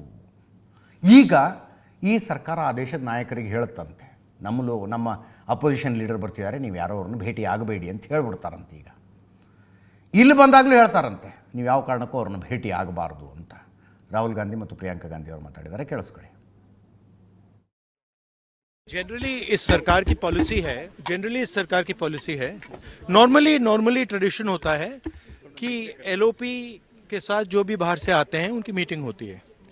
ये वाजपेयी जी के टाइम होता था, मनमोहन सिंह जी के टाइम होता था, ये ट्रेडिशन रहा है. बट आजकल क्या होता है कि जो फॉरेन डिग्नेटरीज आते हैं या जब मैं कहीं बाहर जाता हूं तो सरकार उनको सजेस्ट करती है कि एलओपी से नहीं मिलना चाहिए. तो ये इनकी पॉलिसी है. ये हर बार करते हैं. जब मैं बाहर जाता हूँ ये करते हैं, जब लोग यहाँ आते हैं मैं करता हूँ. हमें मैसेज मिलता है कि हमें बताया गया है कि सरकार हमसे कहती है कि आपसे नहीं मिलना है. ये ट्रेडिशन है, ये नॉर्म है. बट मोदी जी इस नॉर्म को फॉलो नहीं करते हैं. फॉरेन मिनिस्ट्री इस नॉर्म को फॉलो नहीं करती. Thank you. बहुत अजीब बात है. ये प्रोटोकॉल होता है. कोई भी विजिटिंग डिग्नेटरी एलओपी से मिलते हैं और रिक्वेस्ट करते हैं तो मिलते हैं. तो इस प्रोटोकॉल का रिवर्सल मतलब इस सरकार की जो जनरल जो जितनी भी नीतियां हैं वो इसी आधार पर है. वो सब खुद घेरना चाहते हैं, कोई और आवाज़ को उठने ही नहीं देना चाहते, किसी और का कुछ पक्ष सुनना ही नहीं चाहते, और जो प्रोटोकॉल्स हैं उनको भी तोड़ रहे हैं. तो एक लोकतंत्र का प्रोटोकॉल होता है, उसको निभाना चाहिए. बहुत अजीब. ಸರಿ ಅಲ್ಲ ಇದೆಲ್ಲ, ಹಿಂಗೆ ಮಾಡಬಾರ್ದು. ಒಂದು ಆರೋಗ್ಯವಂತ ಪ್ರಜಾಪ್ರಭುತ್ವದಲ್ಲಿ ಪ್ರಧಾನಮಂತ್ರಿಗಳು ಹೆಂಗಿರ್ತಾರೋ ಹಂಗೆ ಲೋಕಸಭಾ ನಾಯಕರು ಅಂದರೆ ಶಾಡೋ ಪ್ರೈಮ್ ಮಿನಿಸ್ಟರ್ ಇದ್ದಂಗೆ. ಯಾವುದಾದ್ರೂ ದೇಶದ ಡಿಗ್ನಿಟರೀಸ್ ಭಾರತಕ್ಕೆ ಬಂದರೆ ಹೆಂಗೆ ಪ್ರಧಾನಮಂತ್ರಿಗಳನ್ನು ಭೇಟಿ ಆಗ್ತಾರಲ್ಲ, ಅಷ್ಟು ಅದ್ಧೂರಿಯಾಗಲ್ಲದೆ ಹೋದರೂ ವಿಪಕ್ಷ ನಾಯಕರನ್ನು ಭೇಟಿ ಆಗಬೇಕು. ಆದರೆ ಭೇಟಿಯಾಗೋದಕ್ಕೆ ಬಿಡ್ತಿಲ್ಲ ಅನ್ನುವ ಸುದ್ದಿ ಬಂದಾಗಲೇ 9 ಜೂನ್ 2024 ರಾಹುಲ್ ಗಾಂಧಿಯವರು ಲೋಕಸಭೆಯ ವಿಪಕ್ಷ ನಾಯಕರ ಆದ ಮೇಲೆ ಯಾರನ್ನೂ ಭೇಟಿ ಆಗಿಲ್ವಾ, ಅಂದರೆ ಭಾರತಕ್ಕೆ ಭೇಟಿ ಕೊಟ್ಟ ಡಿಗ್ನಿಟರೀಸ್ ವಿಪಕ್ಷ ನಾಯಕರನ್ನು ಭೇಟಿ ಆಗಿಲ್ವಾ ಅಂತ ಲಿಸ್ಟ್ ತೆಗೆಸಿದ್ರೆ ಈ ಲಿಸ್ಟ್ ಬೇರೆಯೇ ಕಥೆ ಹೇಳ್ತಾ ಇದೆ. 2024 ಜೂನ್ 9ನೇ ತಾರೀಕು ರಾಹುಲ್ ಗಾಂಧಿಯವರು ಲೋಕಸಭೆಯ ವಿಪಕ್ಷ ನಾಯಕರಾಗಿದ್ದರು. ಹಿಂದಿನ 2 ಟರ್ಮು ಅಧಿಕೃತ ವಿಪಕ್ಷ ನಾಯಕರು ಅಂತ ಆಗಿರಲಿಲ್ಲ. ಅಂದರೆ ಅಧೀರ್ ರಂಜನ್ ಚೌಧರಿ ಇದ್ದರು, ಅದರ ಹಿಂದಿನ ಸಲ ಅಂತೂ ಅಷ್ಟು ಸಂಖ್ಯೆ ಇರಲಿಲ್ಲ, ವಿಪಕ್ಷ ನಾಯಕರಾಗುವಷ್ಟು ಸಂಖ್ಯೆ ವಿಪಕ್ಷಕ್ಕಿರಲಿಲ್ಲ. 10 ಜೂನ್ 2024 ಬಾಂಗ್ಲಾದೇಶದ ಅಂದಿನ ಪ್ರಧಾನಿ ಶೇಖ್ ಹಸೀನಾರನ್ನು ಭೇಟಿಯಾಗಿದ್ದಾರೆ. 21 ಆಗಸ್ಟ್ 2024 ಮಲೇಷ್ಯಾದ ಪ್ರಧಾನಿ ಅನ್ವರ್ ಇಬ್ರಾಹಿಂರನ್ನು ಭೇಟಿಯಾಗಿದ್ದಾರೆ. ಮಾರಿಷಸ್ನ ಪ್ರಧಾನಿ ನವಿಚಂದ್ರ ರಾಮಗುಲಂ ಬಂದಾಗ 16 ಸೆಪ್ಟೆಂಬರ್ 2025 ಭೇಟಿಯಾಗಿದೆ. ನ್ಯೂಜಿಲೆಂಡ್ನ ಪ್ರಧಾನಿ ಕ್ರಿಸ್ಟೋಫರ್ ಲುಕ್ಸನ್ ಬಂದಾಗ 8 ಮಾರ್ಚ್ 2025 ಭೇಟಿಯಾಗಿದೆ. ವಿಯೆಟ್ನಾಂನ ಪ್ರಧಾನಿ ಭಾರತಕ್ಕೆ ಬಂದಾಗ 2024 ಆಗಸ್ಟ್ 1ನೇ ತಾರೀಕು ಲೋಕಸಭೆ ವಿಪಕ್ಷ ನಾಯಕರ ಜೊತೆಗೆ ಭೇಟಿಯಾಗಿದೆ. ಒಂದು ಕಡೆ ಫೋಟೋಗಳನ್ನು ನೋಡ್ತಾ ಇದ್ದೀರಿ, ಒಂದು ಕಡೆ ವಿಪಕ್ಷ ನಾಯಕರು ಮತ್ತು ಅವರ ಸಹೋದರಿ ಸಂಸದೆ ವ್ಲಾಡಿಮಿರ್ ಪುಟಿನ್ರ ಭೇಟಿಗೆ ಅವಕಾಶ ಯಾಕೆ ಕೊಟ್ಟಿಲ್ಲ ಅಂತ ಕೇಳ್ತಾ ಇದ್ರು. ಇನ್ನೊಂದು ಕಡೆ ಶಶಿ ಥರೂರ್ ಈ ಭೇಟಿ ಬಹಳ ಒಳ್ಳೆಯದು, ಭಾರತ ಇಂಡಿಪೆಂಡೆಂಟ್ ಸಂಬಂಧಗಳನ್ನು ಇಟ್ಕೋಬೇಕು ಅಂತೆಲ್ಲ ಹೇಳಿಕೆ ಕೊಟ್ಟಿದ್ದಾರೆ ಹೇಳಿಕೆಯನ್ನು ನಾವು ಮುಂದಿನ ಸುದ್ದಿಗೆ ಹೋಗೋಣ. ಭಾರತದ ಮೊದಲ ಗೃಹ ಸಚಿವ ಸರ್ದಾರ್ ವಲ್ಲಭಭಾಯಿ ಪಟೇಲ್, ಉಕ್ಕಿನ ಮನುಷ್ಯ ಸರ್ದಾರ್ ವಲ್ಲಭಭಾಯಿ ಪಟೇಲರು ಬದುಕಿದರೆ 150 ವರ್ಷ ಆಗ್ತಾ ಇತ್ತು. ಅವರ 150ನೇ ಜನ್ಮದಿನವನ್ನು ಆಚರಿಸಲಾಗ್ತಾ ಇದೆ ಈ ವರ್ಷ. ಮೊದಲ ಗೃಹ ಸಚಿವರು ಕಾಂಗ್ರೆಸ್ಸಿನ ಗೃಹ ಸಚಿವರು ಆಬ್ವಿಯಸ್ಲಿ, ಅಂದರೆ ದೇಶದ ಗೃಹ ಸಚಿವರು, ಬಟ್ ಕಾಂಗ್ರೆಸ್ ನಾಯಕರು ಅದ್ಧೂರಿಯಾಗಿ ಆಚರಣೆ ಮಾಡ್ತಾ ಇರೋದು ನರೇಂದ್ರ ಮೋದಿ. ಅಂದರೆ ಕೇಂದ್ರ ಸರ್ಕಾರದ ವಿಶೇಷ ಆಸಕ್ತಿ ಇದೆ. ಮೊದಲಿಂದನೂ ಸರ್ದಾರ್ ವಲ್ಲಭಭಾಯಿ ಪಟೇಲರ ಪ್ರಪಂಚದ ಅತಿ ದೊಡ್ಡ ಮೂರ್ತಿಯನ್ನು ಸ್ಥಾಪಿಸುವುದರಿಂದ ಹಿಡಿದು ಅನೇಕ ರೀತಿಯಲ್ಲಿ ಸರ್ದಾರ್ ವಲ್ಲಭಭಾಯಿ ಪಟೇಲರನ್ನು ಮತ್ತೆ ನೆನಪು ಮಾಡಿಕೊಡೋ ಕೆಲಸವನ್ನು ಈ ಸರ್ಕಾರ ಮಾಡ್ತಾ ಇದೆ. ಅದರ ಭಾಗವಾಗಿ ರಾಷ್ಟ್ರೀಯ ಏಕತಾ ಯಾತ್ರೆ ಅಂತ ಒಂದಾಯಿತು. ಗುಜರಾತ್ನ ವಡೋದರಾದಲ್ಲಿ ಅದು ಕನ್ಕ್ಲೂಡ್ ಆಯಿತು. ಅಲ್ಲಿ ರಕ್ಷಣಾ ಸಚಿವ ರಾಜನಾಥ್ ಸಿಂಗ್ ಅವರು ಬಂದಿದ್ದರು ವಿಶೇಷ ಅತಿಥಿಯಾಗಿ. ಅಲ್ಲಿ ಭಾಷಣ ಮಾಡ್ತಾ ಅವರು ಆಡಿರುವ ಒಂದು ಮಾತು ದೊಡ್ಡ ಕಾಂಟ್ರವರ್ಸಿ ಹುಟ್ಟು ಹಾಕಿದೆ. ರಾಜನಾಥ್ ಸಿಂಗ್ ಅವರು ಹೇಳ್ತಾರೆ, ಸರ್ಕಾರದ ದುಡ್ಡಿನಲ್ಲಿ, ತೆರಿಗೆದಾರರ ದುಡ್ಡಿನಲ್ಲಿ ಪಂಡಿತ್ ಜವಾಹರ್ಲಾಲ್ ನೆಹರು ಅವರು ಬಾಬ್ರಿ ಮಸೀದಿ ಪುನರ್ನಿರ್ಮಾಣ ಮಾಡಬೇಕು ಅಂತ ಹೊರಟಿದ್ರು. ಸರ್ಕಾರದ ನೋಡಿ, ಆಗಿನ ಕಾಲಘಟ್ಟದಲ್ಲಿ ಮಸೀದಿ ಮತ್ತು ಮಂದಿರದ ವಿವಾದಕ್ಕೆ ಸಂಬಂಧಪಟ್ಟಂತೆ ಒಂದು ವಿಷಯ ಎಲ್ಲರೂ ತಿಳ್ಕೊಂಡಿದ್ದಾರೆ. ಏನು? ಭಾರತಕ್ಕೆ ಸ್ವಾತಂತ್ರ್ಯ ಬಂದ ನಂತರ ಇನ್ನು ನಮ್ಮತನದ ಪ್ರದರ್ಶನ ಮಾಡಬೇಕು ಅಂತ ಸೋಮನಾಥ ದೇವಾಲಯದ ಪುನರ್ನಿರ್ಮಾಣ ಮಾಡೋಣ ಅಂತ ಸರ್ದಾರ್ ವಲ್ಲಭಭಾಯಿ ಪಟೇಲರು ಹೊರಟರು. ಅದನ್ನು ಪಂಡಿತ್ ಜವಾಹರ್ಲಾಲ್ ನೆಹರು ಅವರು ಭಾರತ ಜಾತ್ಯತೀತ ದೇಶ, ತೆರಿಗೆದಾರರ ದುಡ್ಡಿನಲ್ಲಿ ದೇವಸ್ಥಾನ ಎಲ್ಲ ಕಟ್ಟಬಾರ್ದು ಅಂತ ವಿರೋಧ ಮಾಡಿದ್ರು. ಸರ್ದಾರ್ ವಲ್ಲಭಭಾಯಿ ಪಟೇಲರು ವಿಶೇಷ ಆಸಕ್ತಿ ವಹಿಸಿ ಒಂದು ಟ್ರಸ್ಟ್ ಮಾಡಿ ಜನರಿಂದ ಚಂದ ಎತ್ತಿ, 30 ಲಕ್ಷ ರೂಪಾಯಿ ಚಂದ ಎತ್ತಾರೆ, ಚಂದ ಎತ್ತಿ ಸೋಮನಾಥ ದೇವಸ್ಥಾನದ ಪುನರ್ನಿರ್ಮಾಣ ಮಾಡಿದ್ರು. ಅದರ ಉದ್ಘಾಟನಾ ಕಾರ್ಯಕ್ರಮಕ್ಕೆ ಆಗ ರಾಷ್ಟ್ರಪತಿಯಾಗಿದ್ದ ಬಾಬು ರಾಜೇಂದ್ರ ಪ್ರಸಾದರನ್ನು ಕರೆದ್ರು. ಬಾಬು ರಾಜೇಂದ್ರ ಪ್ರಸಾದರು ಸೋಮನಾಥ ದೇವಸ್ಥಾನದ ಉದ್ಘಾಟನೆಗೆ ಬರಬೇಕು ಅಂತ ಮನಸ್ಸು ಮಾಡಿದರು. ಆದರೆ ಪಂಡಿತ್ ಜವಾಹರ್ಲಾಲ್ ನೆಹರು ಅವರು ಜಾತ್ಯತೀತ ದೇಶವೊಂದರ ರಾಷ್ಟ್ರಪತಿ, ನೀವು ಹೀಗೆಲ್ಲ ದೇವಸ್ಥಾನದ ಉದ್ಘಾಟನೆಗೆ ಹೋಗಬಾರದು ಅಂತ ಜವಾಹರ್ಲಾಲ್ ನೆಹರು ಅವರು ಹೇಳಿದ್ದಕ್ಕೆ ಅನಿವಾರ್ಯವಾಗಿ ಬಾಬು ರಾಜೇಂದ್ರ ಪ್ರಸಾದ್ ಅವರು ಸೋಮನಾಥ ದೇವಸ್ಥಾನದ ಉದ್ಘಾಟನೆಗೆ ಬರಲಿಲ್ಲ ಅನ್ನೋ ಚರ್ಚೆ ಇದೆ. ಚರ್ಚೆಯನ್ನು ಅನೇಕ ದಾಖಲೆಗಳು ಸಿಗ್ತವೆ. ಇದ್ಯಾವುದೋ ಹೊಸ ವಿಷಯ ಹೇಳಿಬಿಟ್ರಲ್ಲ ರಾಜನಾಥ್ ಸಿಂಗ್ ಅವರು ಅಂತ. ಒಂದು, ಸೋಮನಾಥ ದೇವಸ್ಥಾನದ ಪುನರ್ನಿರ್ಮಾಣವನ್ನು ವಿರೋಧಿಸಿ ಬಾಬ್ರಿ ಮಸೀದಿಯ ಪುನರ್ನಿರ್ಮಾಣಕ್ಕೆ ಸರ್ಕಾರ ದುಡ್ಡು ಹಾಕಕ್ಕೆ ಹೊರಟಿದ್ರಾ? ಸ್ವತಃ ರಾಜನಾಥ್ ಸಿಂಗ್, ಈ ದೇಶದ ರಕ್ಷಣಾ ಸಚಿವರು ಹೇಳ್ತಾರೆ, ಅದನ್ನು ಕೇಳಿಸ್ಕೊಳ್ಳಿ. जब पंडित जवाहरलाल नेहरू बाबरी मस्जिद के मुद्दे पर सरकारी खजाने से पैसा खर्च करने की बात जब उन्होंने छेड़ी थी, सरकारी खजाने से पैसा खर्च करके बाबरी मस्जिद बनवाई जानी चाहिए, उसका भी विरोध यदि किसी ने किया था तो गुजराती मां की कोख से पैदा हुए सरदार वल्लभ भाई पटेल ने ही किया था मेरे भाई। और उस समय सरकारी पैसे से उन्होंने बाबरी मस्जिद नहीं बनने दिया। फिर नेहरू जी ने सोमनाथ मंदिर के पुनर्निर्माण का सवाल उठाया। नेहरू जी ने क्या कहा कि पुनर्निर्माण का सवाल उठाया, बड़े ही शांत भाव से सरदार ने शांत पर दृढ़ स्वर में इस बात को स्पष्ट किया, सोमनाथ मंदिर का मामला अलग है, वहां 30 लाख रुपए जनता ने दान दिए हैं, एक ट्रस्ट बनाया गया है और इस काम में सरकार का 1 कौड़ी भी पैसा खर्च नहीं हुआ है, यह सरदार वल्लभ भाई पटेल ने। ಇದಕ್ಕೆ ದಾಖಲೆಗಳನ್ನು ಬಿಡುಗಡೆ ಮಾಡಿ ಅಂತ ಕಾಂಗ್ರೆಸ್ನವ್ರದ್ದು ಚಾಲೆಂಜ್, ಸವಾಲು. ಸರ್ದಾರ್ ವಲ್ಲಭಭಾಯಿ ಪಟೇಲರು 1950ರಲ್ಲಿ ತೀರ್ಕೊತಾರೆ. 1960 ಅಂದರೆ ಸರ್ದಾರ್ ವಲ್ಲಭಭಾಯಿ ಪಟೇಲರು ಗತಿಸಿದ ನಂತರವೂ 14 ವರ್ಷ ಪಂಡಿತ್ ಜವಾಹರ್ಲಾಲ್ ನೆಹರು ಪ್ರಧಾನಮಂತ್ರಿ ಆಗಿದ್ದರು. ಸರ್ದಾರ್ ವಲ್ಲಭಭಾಯಿ ಪಟೇಲರ ವಿರೋಧದಿಂದಾಗಿ ಸರ್ಕಾರದ ದುಡ್ಡಿನಲ್ಲಿ ಬಾಬ್ರಿ ಮಸೀದಿ ಪುನರ್ನಿರ್ಮಾಣವನ್ನು ನಿಲ್ಲಿಸಲಾಯಿತು. ಅಂದರೆ ಸರ್ದಾರ್ ವಲ್ಲಭಭಾಯಿ ಪಟೇಲರು ಗತಿಸಿದ ನಂತರವೂ 14 ವರ್ಷ ಪಂಡಿತ್ ಜವಾಹರ್ಲಾಲ್ ನೆಹರು ಪ್ರಧಾನಮಂತ್ರಿ ಆಗಿದ್ದರಲ್ಲ, ಅವರು ಮಾಡಬಹುದಾಗಿತ್ತಲ್ಲ. 1950 ನನಗೊಂಚೂರು ವರ್ಷ ಕನ್ಫ್ಯೂಸ್ ಆಯಿತು. 1950 ಡಿಸೆಂಬರ್ 15ನೇ ತಾರೀಕು ಸರ್ದಾರ್ ವಲ್ಲಭಭಾಯಿ ಪಟೇಲರು ತೀರ್ಕೊಳ್ಳೋದು. ಅದಾದ ನಂತರ 1964 ತನಕ ನೆಹರು ಅವರು ಪ್ರಧಾನಿಯಾಗಿದ್ದರು. ಸರ್ಕಾರದ ದುಡ್ಡಿನಲ್ಲಿ ಬಾಬ್ರಿ ಮಸೀದಿ ಕಟ್ಟಬೇಕು ಅಂದಿದ್ದು ಕಟ್ಟಿಬಿಡ್ತಿದ್ದಾರಲ್ಲ, ಯಾಕೆ ಕಟ್ಟಲಿಲ್ಲ ಅಂತ ಕಾಂಗ್ರೆಸ್ನವ್ರು ಕೇಳ್ತಾ ಇದ್ದಾರೆ. ಕೇಳಿಸ್ಕೊಳ್ಳಿ, ಮಲ್ಲಿಕಾರ್ಜುನ್ ಖರ್ಗೆ ಅವರು ಸೇರಿದಂತೆ ಅನೇಕರು ಮಾತಾಡಿದ್ದಾರೆ. अच्छा प्रूफ है तो उनको पब्लिश करके सब जगह प्रचार करो बोलो। बनाना चाहते हैं सरकारी खर्चे पे, उनके पास प्रूफ है, वो कह रहे हैं। अच्छा प्रूफ है तो उनको पब्लिश करके सब जगह प्रचार करो बोलो। बनाना रक्षा मंत्री भी बोलने लगेंगे इस तरह की बातें, भाई बताइए कहां है आपके पास सबूत, ये कहां से हवाबाजी करने आ गए आप?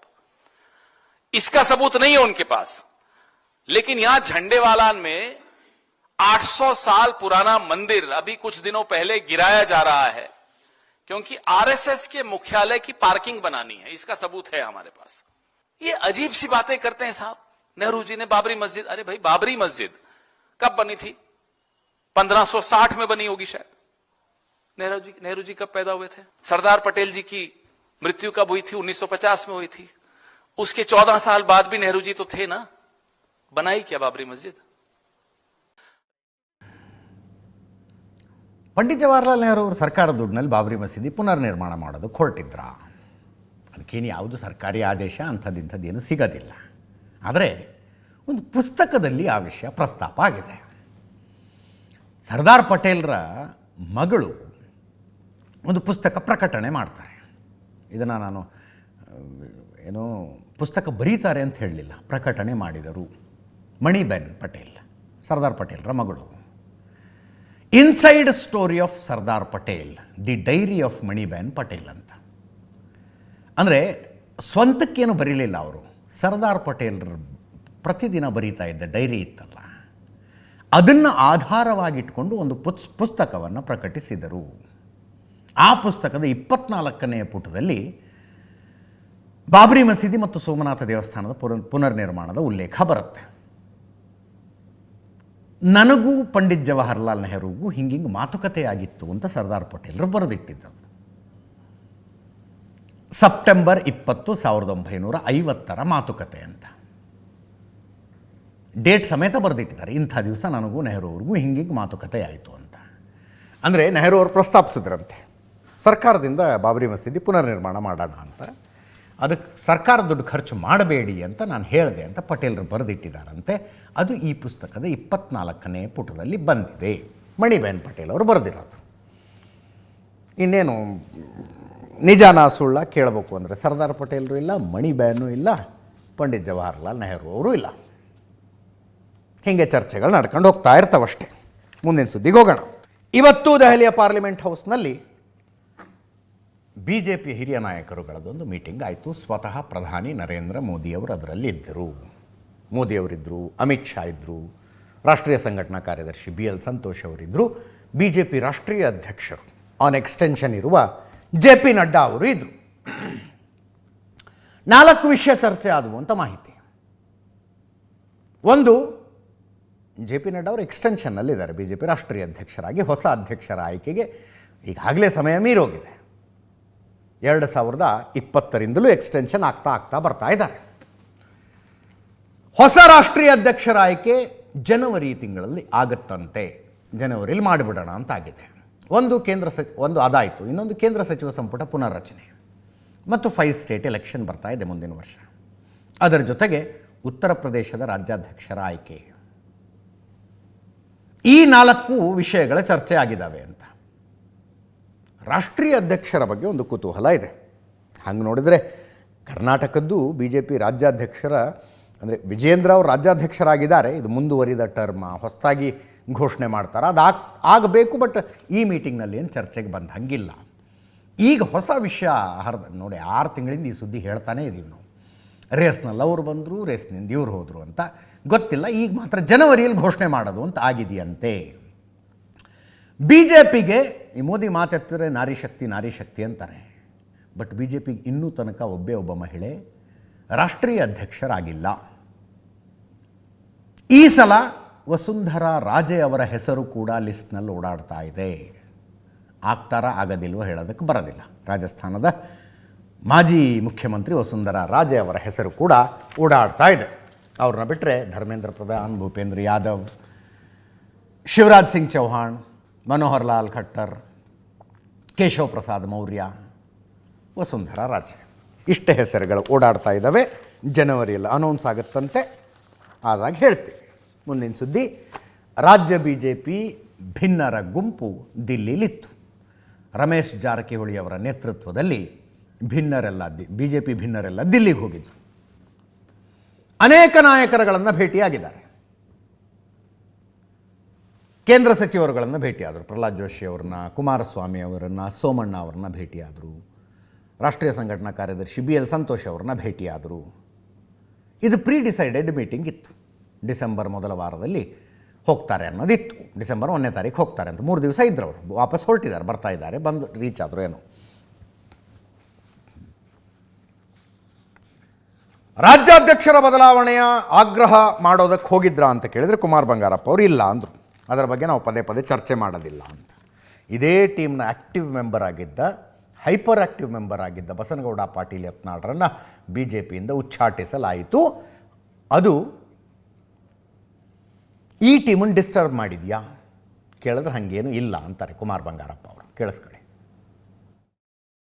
ರಾಜ್ಯಾಧ್ಯಕ್ಷರ ಬದಲಾವಣೆ ವಿಚಾರದ ಹೋರಾಟ ನಿಮ್ದು ಇನ್ನೂ ಮುಂದುವರೆದಿದೆಯಾ? ಅದಕ್ಕೆ ಸಂಬಂಧಪಟ್ಟಂತೆ ಪ್ರಸ್ತಾಪ ಮಾಡಿದ್ದೀರಾ? ಸಾಕಷ್ಟು ಒಂದೂವರೆ ವರ್ಷದಿಂದ ಇದು ನಡೀತಾ ಇದೆ. ಅದ್ರ ಬಗ್ಗೆ ಪದೇ ಪದೇ ಮಾತಾಡ್ತಕ್ಕಂಥ ಜಾಯಮಾನಕ್ಕೆ ನಾವು ಹೋಗಿಲ್ಲ. ಯತ್ನಾಳ್ ಅವರು ಉಚ್ಚಾಟನೆ ಆದ ಬಳಿಕ ರೆಬಲ್ ಟೀಮ್ ಸ್ವಲ್ಪ ಸಪ್ಪೆ ಆಯಿತು ಅನಿಸುತ್ತೆ. ಇದರ ಹೋರಾಟ ತೀವ್ರಗೊಳಿಸ್ತಾ ಇಲ್ಲ. ಈ ಹಿಂದಿನಷ್ಟು ಉತ್ಸಾಹ ಅವರಲ್ಲಿ ಕಾಣಿಸ್ತಾ ಇಲ್ಲ.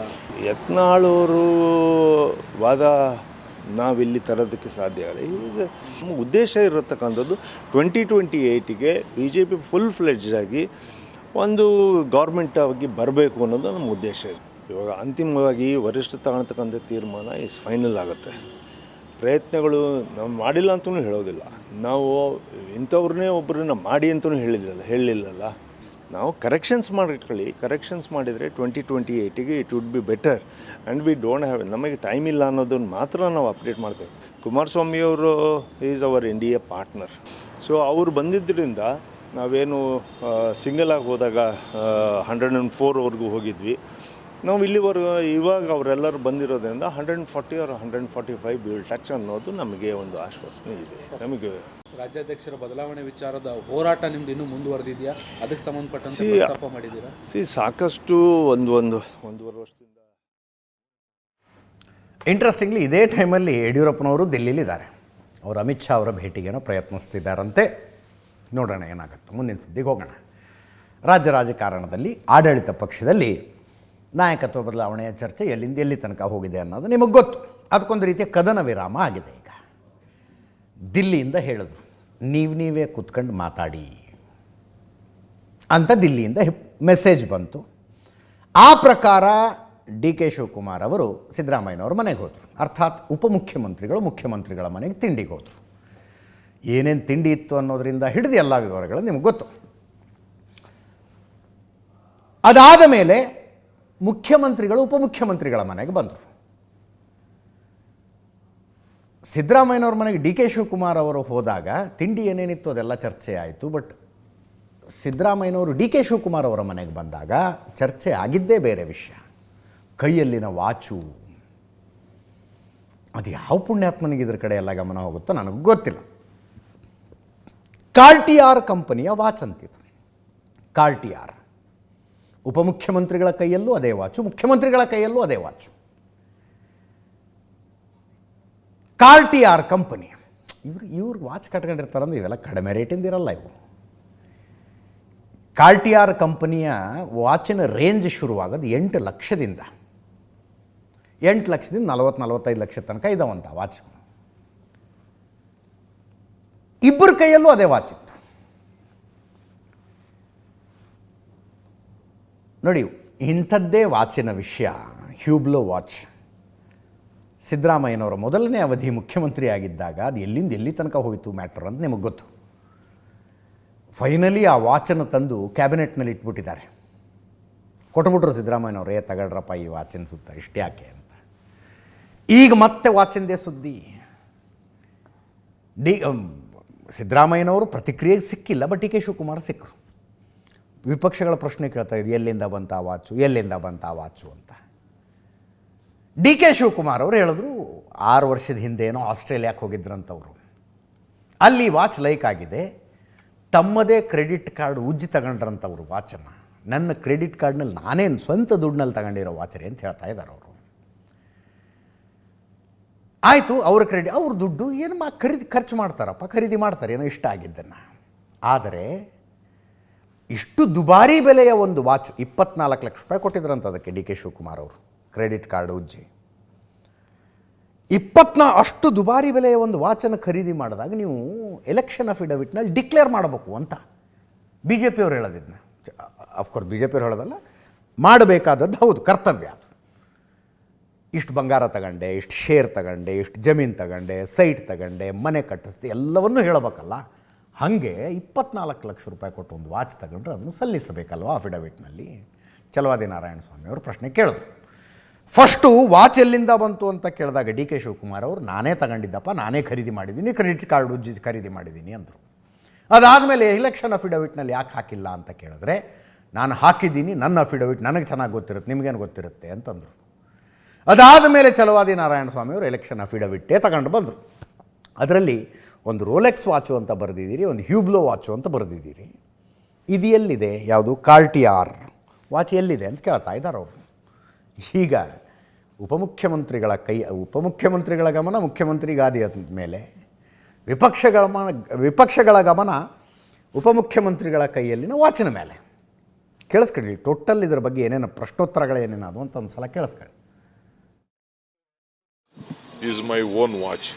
I bought this in Australia about 7 years back. I have paid 24 lakhs in my official credit card. You can check my credit card itself.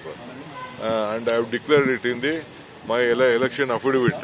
He has every right to have a watch whatever he wants. But his son maybe have given. He might have. He has the capacity to buy a watch. What is there in that watch? So many people, in the family members would like.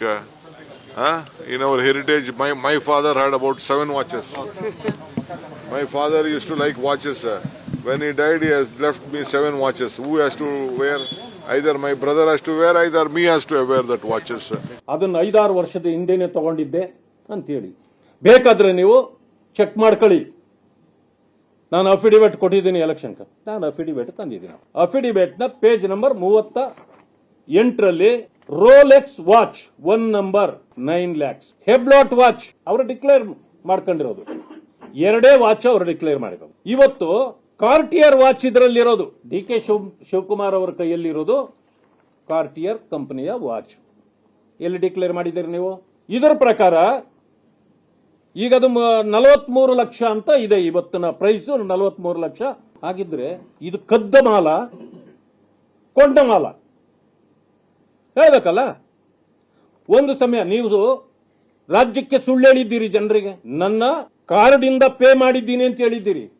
ಎಲ್ಲಿ ಅದು ದಾಖಲೆ ಬಿಡುಗಡೆ ಮಾಡಿ. ಎಲ್ಲಿ ಕೊಂಡಿದ್ದೀರಿ? ದಾಖಲೆ ಬಿಡುಗಡೆ ಮಾಡಿ. ನಾನು ಮೊದಲು ಹೇಳಿದ್ದೇನೆ, ಮೊನ್ನೆ ಸಿದ್ದರಾಮಯ್ಯನವರು ವಾಚ್ಗಳ ಪ್ರಿಯರು. ಈಗಾಗಲೇ 18-19 ವಾಚ್ ಇದೆ ಅಂತ ಅವ್ರ ಹತ್ರನು. ಅವರು ಶೂ ಕೂಡ ಲಕ್ಷಾಂತರ ರೂಪಾಯಿ ಬಾಳ್ತದೆ. ನನ್ನ ಅಫಿಡವಿಟ್ ನನಗೆ ಗೊತ್ತು, ನಾನು ಕಾಸು ಕೊಟ್ಟಿರೋದು ನನಗೆ ಗೊತ್ತು, ನನ್ನ ಕ್ರೆಡಿಟ್ ಕಾರ್ಡ್ ಬಳಸಿರೋದು ನನಗೆ ಗೊತ್ತು. ನಾನು ಅಷ್ಟು ಟ್ರಾನ್ಸ್ಪರೆಂಟಾಗಿ ಹೇಳಿದ್ದೀನಿ. ರೋಲೆಕ್ಸ್ ವಾಚು ನನ್ನ ಹತ್ರ ಇರೋದು ಹೇಳಿದ್ದೀನಿ, ಈ ನನ್ನ ಕೈಯಲ್ಲಿ ಕಟ್ಟಿರೋ ವಾಚು ಹೇಳಿದ್ದೀನಿ. ಅರ್ಥ ಆಯ್ತಾ? ನಾನೇನು ಅವ್ರು ನಾರಾಯಣ ಸ್ವಾಮಿ ಹತ್ರ ನಾನೇನು ಕಲಿಬೇಕಾದಿಲ್ಲ. ಇದರೊಂದಿಗೆ ಇವತ್ತಿನ ನ್ಯೂಸ್ ಅವರು ಮುಗಿಸ್ತಾ ಇದ್ದೀನಿ. ನೇರ ದಿಟ್ಟ ನಿರಂತರ ಸುದ್ದಿಗಾಗಿ ನೋಡ್ತಾ ಇರಿ ಏಷ್ಯಾನೆಟ್ ಸುವರ್ಣ ನ್ಯೂಸ್.